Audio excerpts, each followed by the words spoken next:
It was supposed to be the happiest day of my life. The sun was shining, the flowers were perfect, and my fiancée Emily looked stunning in her wedding dress. Our backyard had been transformed into a beautiful garden venue, soft white drapes, fairy lights, and a rented arch surrounded by roses. We had worked for months to make this day perfect. Everything was running smoothly until the familiar sound of screeching brakes echoed from the driveway. I turned and saw the one person I hoped wouldn't show up. Karen, the head of our HOA. Now Karen had always been a pain. She'd complained about everything from how long my grass was to how my trash cans were placed. But today, of all days, she had a new target. My car. She marched straight up to me, clipboard in hand, wearing her usual smug smile. "You can't park that car there," she barked, pointing toward my classic black Mustang. "It violates HOA parking regulations." I stared at her, completely stunned. "Karen, it's my wedding day." "That's my car, just parked in my own driveway." "That's not the point," she snapped. "Your guests are taking up visitor spaces, and that vehicle has been parked for more than 48 hours without movement. It's being towed." Before I could respond, a tow truck rolled down the street. Guests started murmuring, confused and irritated. My groomsmen tried reasoning with her, but Karen was in full power trip mode. She actually called the tow truck to remove my car in the middle of my wedding ceremony. Emily looked horrified, and my mother almost fainted. I tried to keep calm, but inside I was boiling. This wasn't just an inconvenience, it was pure spite. The tow truck driver hesitated when he saw the wedding setup, but Karen shoved her HOA badge in his face, insisting he proceed. I finally stepped between them. "If you touch that car, I'll see you both in court," I warned. Karen crossed her arms, smirking. "Rules are rules." The driver looked torn, then finally muttered, "I'm not towing anything today," and drove off. Karen stormed away, muttering something about fines and citations. But the damage was done. The mood of the ceremony had been ruined. Guests whispered. Emily was on the verge of tears. And I was left standing there, furious and embarrassed. That's when I made a silent promise to myself. Karen was going to regret ever trying to ruin my wedding. The day after the wedding, I woke up still replaying the chaos in my mind. What should have been a day of joy was now overshadowed by Karen's stunt. My car had barely escaped being towed, my wife was still upset, and our wedding photos had Karen's face in the background, arms crossed, looking like she owned the place. I wasn't about to let it go. Not this time. When I went outside to check the driveway, I noticed something taped to my garage door, a violation notice from the HOA. Karen had fined me $500 for unauthorized vehicle parking during a private event. I almost laughed in disbelief. She'd actually doubled down. I decided to start gathering evidence. First, I called the tow truck company and explained what had happened. The driver, a man named Rick, remembered it clearly. "Yeah, that lady was barking orders like she was the mayor," he said. But I didn't tow it because it didn't seem right. "I even got dashcam footage if you need it." "Perfect." That was my first piece of evidence. Next, I pulled up our home security footage. It clearly showed Karen marching into my driveway, yelling at the driver, and even recording my guests on her phone without permission. Then came the real jackpot. Audio from my Ring camera captured her saying, "I don't care if it's his wedding. He thinks he can ignore HOA rules, he's wrong." I smiled. That was pure gold. I printed everything out, screenshots, the audio transcript, the violation letter, and put it all in a neat folder. Then I reviewed the HOA bylaws. Nowhere did it say that a car parked in your own driveway during an event was a violation.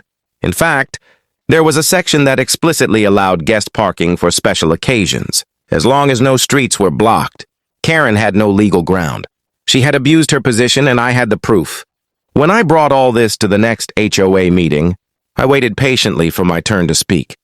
Karen was already there, sitting in her usual seat with that condescending smirk. But as soon as I started playing the Ring footage on my phone speaker, her expression changed completely. The room went dead silent as her own voice filled the room. "I don't care if it's his wedding." The other board members looked horrified. One even whispered, "Oh no, she didn't." I ended my presentation with one simple statement. "This is harassment. And I'm filing a formal complaint with the city." Karen's face went pale. For the first time, she didn't have anything to say. The morning after the HOA meeting, I filed my official complaint with the city's Code Enforcement Office and the county HOA Oversight Committee. I attached every piece of evidence, security footage, the audio clip, the fake violation letter, and a written statement from the tow truck driver. It didn't take long before the investigation began. Within a week, I got a call from a city investigator named Mr. Lopez. "We've received multiple complaints about your HOA president," he said. "You're not the only one." That was music to my ears. Apparently, Karen had a long history of abusing her power, issuing false fines, trespassing on private property, and even threatening homeowners. With eviction notices, she had no legal authority to send.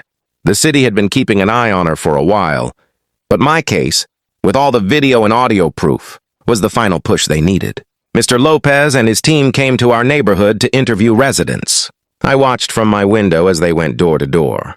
Neighbors who once stayed quiet finally spoke up.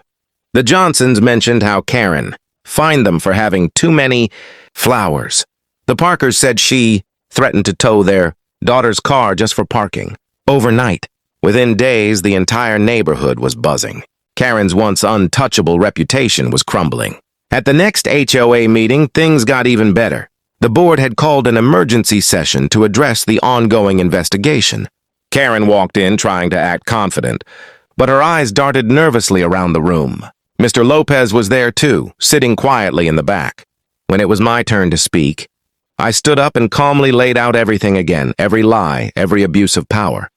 Then I looked directly at Karen and said, "You tried to ruin my wedding over your personal vendetta. Now it's time you face the consequences." Karen tried to defend herself, but the board members weren't having it.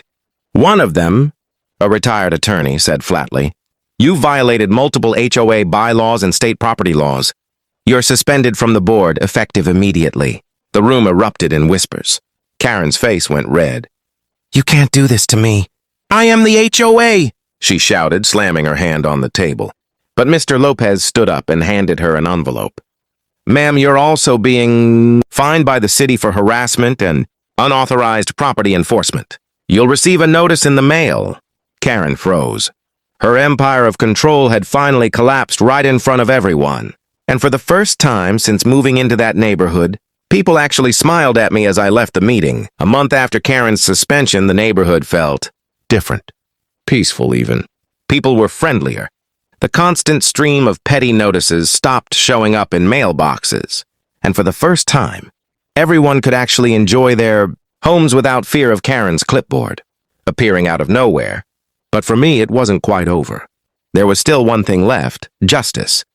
The city's investigation concluded that Karen had not only violated HOA bylaws, but also illegally misused homeowner funds to issue citations and hire private contractors without board approval. She was fined heavily, forced to pay restitution, and permanently banned from serving on any HOA board in the county. When the official report came out, it was like karma had finally caught up. My favorite line from the report read, "The HOA president's conduct displayed gross misuse of authority and targeted harassment of a homeowner." That homeowner, of course, was me. But the best part? The HOA had to refund my $500 wedding parking fine and issue a formal apology in writing. They even voted to revise their bylaws to prevent any future abuse of power. I wasn't done celebrating yet. At the next community gathering, my wife Emily and I decided to invite everyone over for a casual barbecue, the same backyard where Karen had once tried to tow my car. It felt symbolic, like taking back the space she tried to control. As the evening went on, neighbors shared their Karen stories, laughing about how ridiculous some of her rules had been. One guy joked, "I half expected her to fine me for breathing too loudly." For the first time, everyone was united, not by fear but by relief.